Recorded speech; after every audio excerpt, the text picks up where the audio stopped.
不動産屋さんの階段です。私の妹は東京の都心にある高級マンションのコンサルジュの仕事をしています。コンサルジュとはマンションの住人の世話役、つまり執事みたいな仕事です。これはつい最近その仕事中にあった話です。妹の職場は超高級マンションですから、管理人さんだけでなく警備員さんがいつも数名勤務に当たっています。警備員さんは大抵企業にお勤めだった人が定年退職後に派遣でこの仕事に就いているという感じだそうです。その警備員さんたちとは妹もいろんな世間話をするそうで、その中でもシフトが重なってよく話をする60代後半の警備員さんがいました。その方を仮に村田さんとしておきます。あまりプライベートなことはお互い話さないので憶測にはなりますが、村田さんはもともと大学を出て一旦企業に就職したようですが、おそらく中途退職してその後は非正規の仕事を続けていたようなのです。実は村田さん、若い頃から小説家を目指していて、執筆活動を続けるためにずっと正規の職業には就かなかったようでした。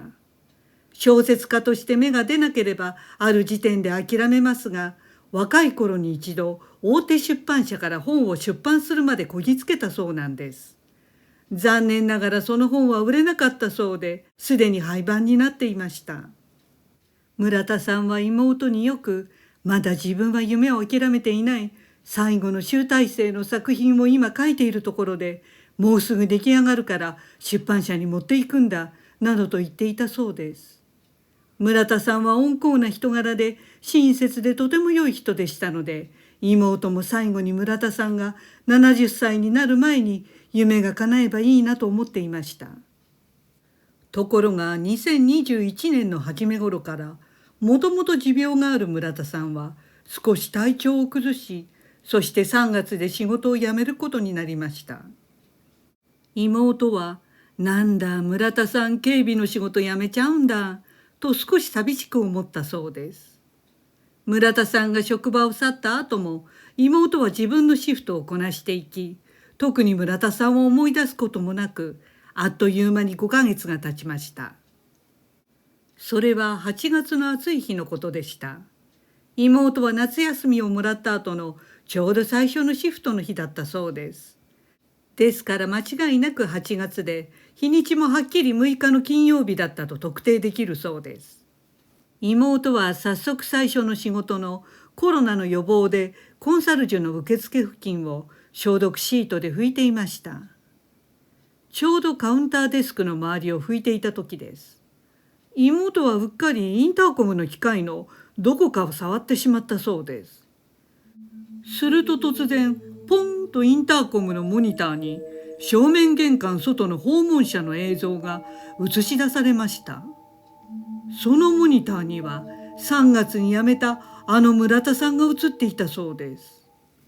それで妹は、ああ村田さんまた仕事に復帰したんだと少し嬉しく思ったそうで、彼を中に入れてあげるために開閉ボタンを押そうと思いました。ところがすぐおかしなことに気がつきました。その村田さんの服装なのですが、8月の真夏にしては厚着でパーカーを着ていたんだそうです。肌寒い時期に村田さんがよく着ていたおなじみの服装でした。それで妹は、ああそうか、この映像は過去の録画なんだ。以前村田さんが働いていた頃の録画映像が出たんだと分かったそうです。妹はただ偶然出てきた映像がどういうわけか村田さんの録画だったのは少し不可解でした。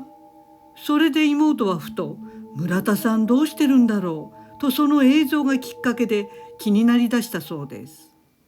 でも仕事に追われてついつい他の警備員さんたちに村田さんのことを聞くのを忘れてしまいました。それから一月ほど経ったある日、妹がちょうど村田さんのことを考えている時に、同じ警備員の上野さんがコンサルジュデスクにやってきました。そこで妹は、ねえ上野さん、村田さん今どうしてるか知ってる？なんかちょっと気になって、と聞いたそうです。すると上野さんはハッとした顔をして、ああ、全然連絡してないな。どうしてるだろう。今電話してみるよ。と言って、すぐその場で携帯で村田さんに電話をかけてくれたそうです。すると村田さんの携帯は普通で、もう使われていない番号になっていました。上野さんは少し神妙な顔になり、これはまずいかもしれないと妹に言うと、別の警備員で村田さんと仲の良かった今井さんという人に、村田さんの携帯キャンセルになってるんだけど、彼今どうしてるか知ってるとすぐ聞いたそうです。するとその今井さんも真剣な面持ちで、それは何かあったかもしれないな。自分も忙しくってこのところ全然連絡していなかったから、この日曜日に彼の家に訪ねてみるよと言ってくれたそうです。そしてその日曜日が過ぎた次の妹のシフトの日でした。やはり危惧していた通り、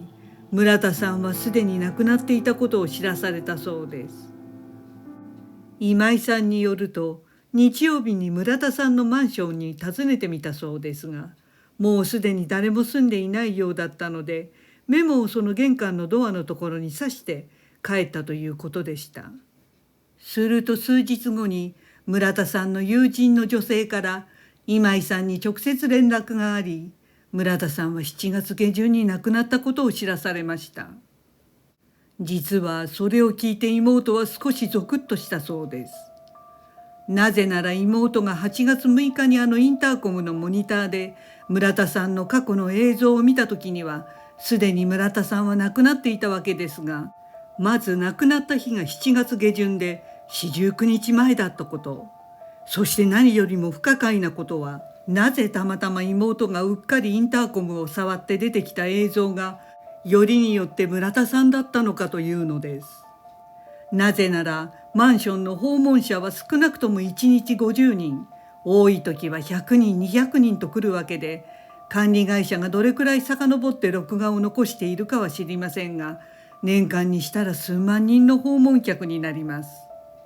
ですから5ヶ月以上も前にすでに辞めている村田さんの過去の映像が出る確率を考えると、とても偶然とは思えないと妹は考えました。その話を他の警備員さんたちにすると、彼らも異口同音に村田さんが自分の死を知らせに来たんだよ、最後にお別れを言いに来たんじゃないかなどと言っていました。不思議なことに最後まで小説家としての夢を捨てきれなかった村田さんですが、唯一出版できた本はなんと幽霊の話だったんだそうです。ご視聴ありがとうございます。よろしければチャンネル登録お願いします。